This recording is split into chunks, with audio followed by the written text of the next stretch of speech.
What up, and welcome back to First Strike. We got a big UFC Tampa showdown between Covington and Buckley on deck this weekend. It's going to be an evening start. And we're going to get the crew back together to do what we do, and it starts with First Strike here Wednesday nights on Sports Money. And I've got the Apex Predators of the Octagon with me, ready to get that cash, give you guys their best bets. Early looks to cook the books. I got MMA Jeff, Subhuman Gaucho, and Fanatical Jim. He made it back from his Vegas UFC trip. We were talking a little backstage about it. Sounds like he had a great time. And speaking of having a good time, Jeff, how's your day going? Fantastic. It's cold. We're expecting another snowstorm tonight, but we got 13 fights on this card here pending the weigh-ins, and I'm looking forward to it. I think it's going to be a very, very exciting card for the final one of the year. So looking forward to capping it with you boys. Final card of the year, Subhuman Gaucho. Can you believe it? Already, we're going to have 4 weeks off, I believe, till the next one gets going. What do you think about that? I really can't believe it. Also, I'm a little jealous of Jeff, man. We keep getting these dustings. I mean, what am I going to do with that? Jeff's out there, 4 feet of snow, lighting off fireworks. I'm sitting here. It's damp. I mean, what am I going to do over here? It's bittersweet, man. Just one more, and it's a long break. And what am I going to do with myself? What am I going to do? Maybe you make a trip down to Vegas like our guy Fanatical Jim. I know he dusted those books off down there. And Fanatical Jim, welcome back. Hope you had a great trip. Are you ready for this last fight of the year? Oh, I'm ready for the last fight of the year and had a great trip. All the chips fell into place. We hit the first strike play. I even told everybody about the Shavkat decision, which I ended up landing on. Brian Battle got the win. I was extremely excited for that. You had Pantoja, which I gave on the live stream, just popping on. So there's so many good opportunities that we hit, and looking forward to ending the season strong here. It is bittersweet. Subs point. There will be more MMA events going on during UFC's break, which will at least we'll still have some things to bet, but we're going to try to make this card the best one of the year and hopefully hit them all. Let's do just that, gentlemen. It's time to get to work. We've got 4 bangers to get to you guys here to get early action. We expect these lines to be moving and want to give you guys the action before they get further steamed. We're going to kick it off as we always do. MMA Jeff will lead the charge, and he's going to give us a little breakdown in the Davey Grant fight. Looking forward to hearing how he's getting paid. All right, we got Tavares coming in at 30 years old off of a 2-fight win streak, which is interesting because he's only had 1 UFC fight. But if you look back at the last 3 fights he had, he missed weight in the Dana White Contender Series. He got KO'd against Ceedy. Surprisingly, a month later, Dana White gave him another shot at the Contender Series. He comes in with a first-round ground and pound, earns himself his first UFC fight. Ironically enough, he's fighting Ceedy again. Even more ironically, he misses weight again. However, this time he does come in and very great. That was a great fight. Very good. Very exciting, entertaining. And judges could have gone either way, but they gave it to Tavares by a split decision. So congrats to him on that one. But again, not having a whole lot of UFC experience with only 1 fight. He's throws some quick, heavy hands, and out of the southpaw, he likes to mix it up and throw a body shot in there to drop the hands from the head, and then he'll go back to the head when the hands are down, and vice versa. He doesn't seem like much of a grappler, though. The tapes I've watched on him, every time he goes to the ground, he's either real quick to get back up, or he just doesn't seem too comfortable on the ground. So I think that's something to keep an eye out for, where you got Grant on the other side of things at 38 years old. He's a birthday guy. His birthday's the following week. He's going to be 39. He's coming in off a 1.5-year layoff. He had a neck surgery, which I'm sure was bothering him the last several months. That finally made him, make the decision to get it. But he did have a couple of interviews talking about how long of the recovery process, which I could only imagine with neck surgery. But he's been fighting the UFC since 2008, and he's fought some great competition along the way. I know he's had 2 fights. He split with Chito Vera. He might be looking to make his last final UFC push in this one. When he does get in the ring, Grant, he does make things exciting. He's got 3 wins with Fight of the Night bonuses. He also has 2 losses with Fight of the Night bonuses, making 5 of his last 7 fights earning fight of the night bonuses. So when he gets in there, he does make things exciting. He's a great grappler. And, before his surgery, he was really working on his stand-up a couple of years before his surgery, I should say. He's really gotten to be a more well-rounded fighter. On the ground, he can grapple. He can throw some sub attempts out there. Despite his age and the injury, I think he's the more well-rounded fighter. And like I said, coming in 2008 in the UFC and still being there, he certainly has more experience. I see Tavares coming out in this one swinging and trying to take him out early, but I see Grant working around the outside and, trying not to get clipped. He doesn't want this fight to end that early, especially after a year and a half layoff.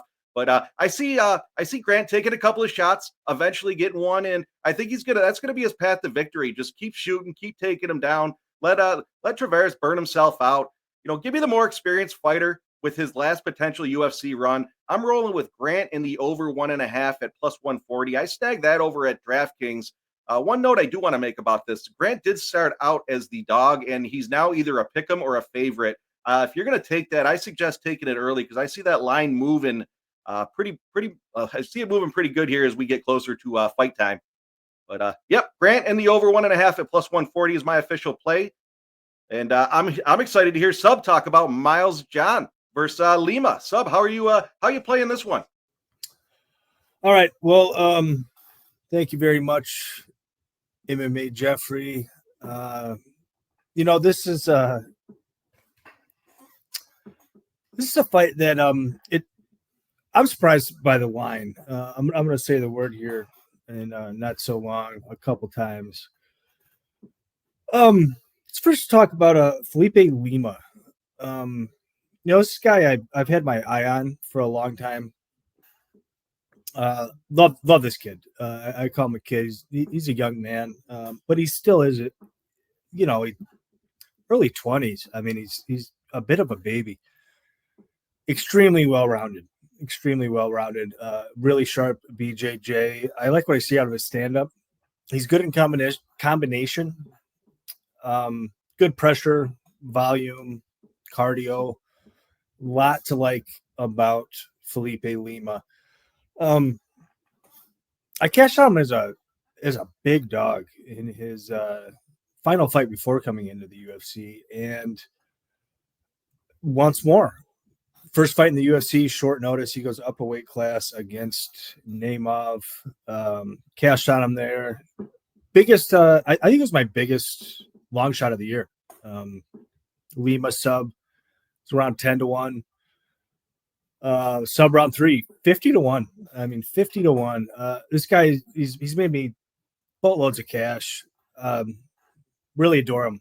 I really do. I think he's going to be around for a long time. I think he'll find himself in the top 15 sooner rather than later. All that said, I think this is a real handful of a fight.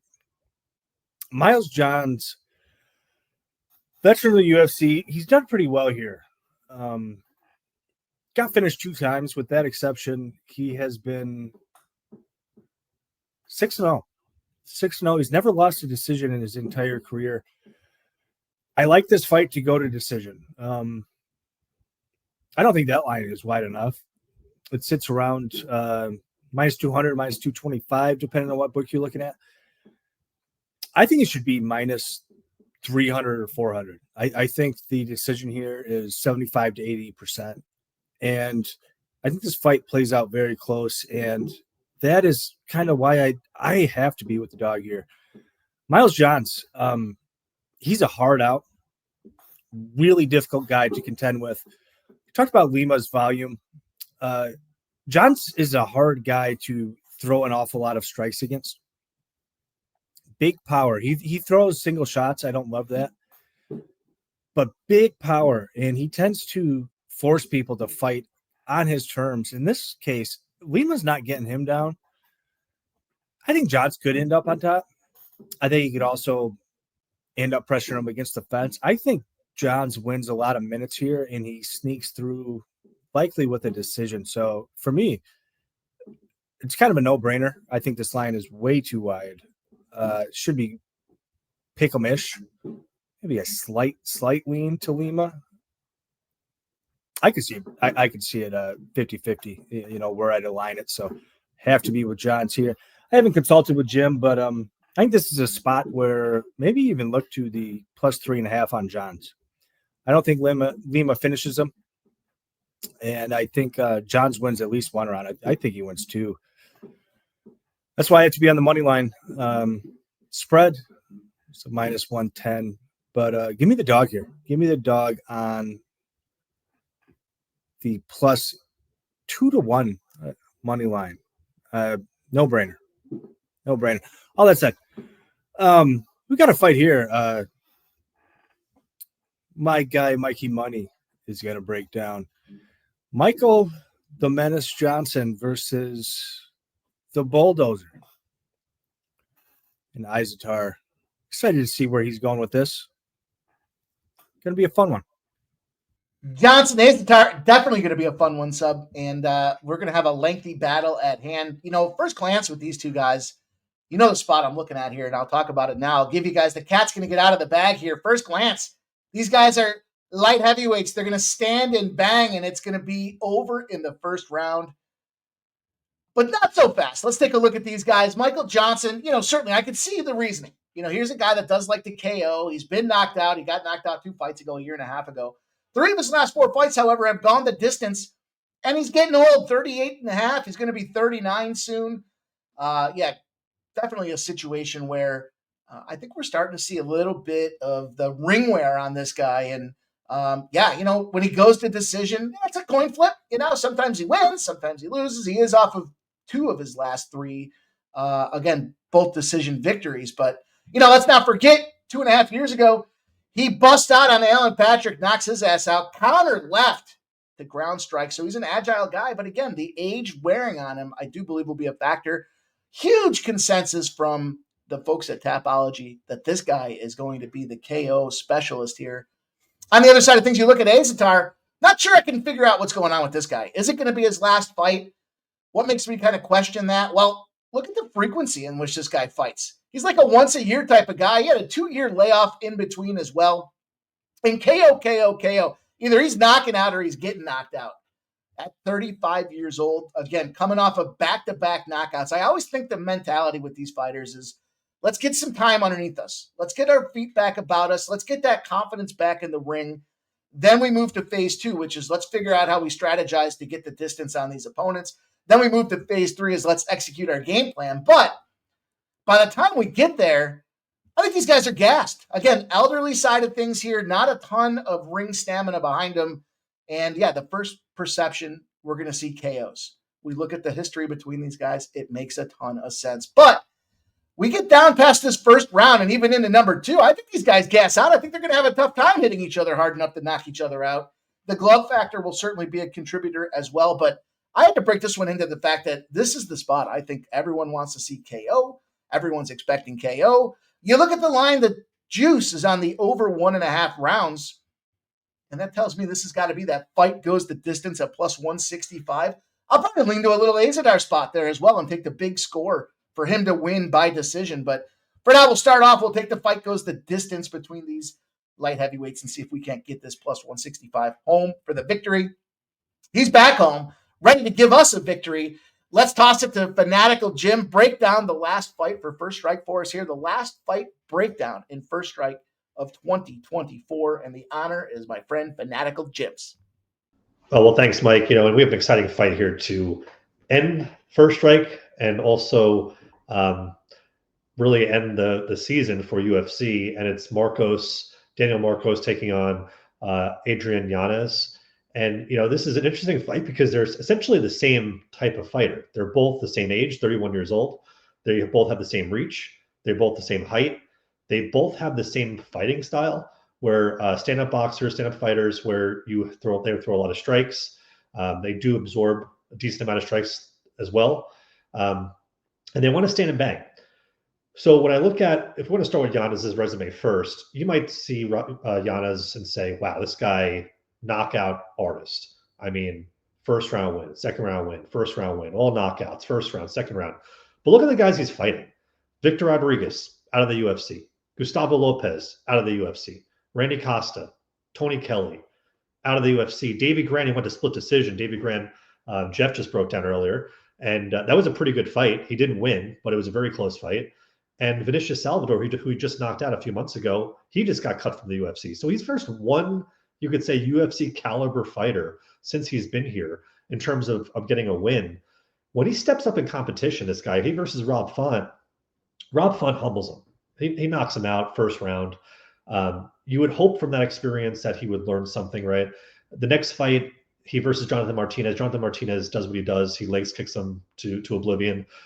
It was rumored that he was going into that fight injured with a knee injury, so you may not read too much into it. He gets back. The Vinicius Salvador knockout, as I mentioned, gets back on track. And he's taking on Daniel Marcos here, who's undefeated. And he, I think, is a little bit better level of competition. He also beat Davey Grant by split.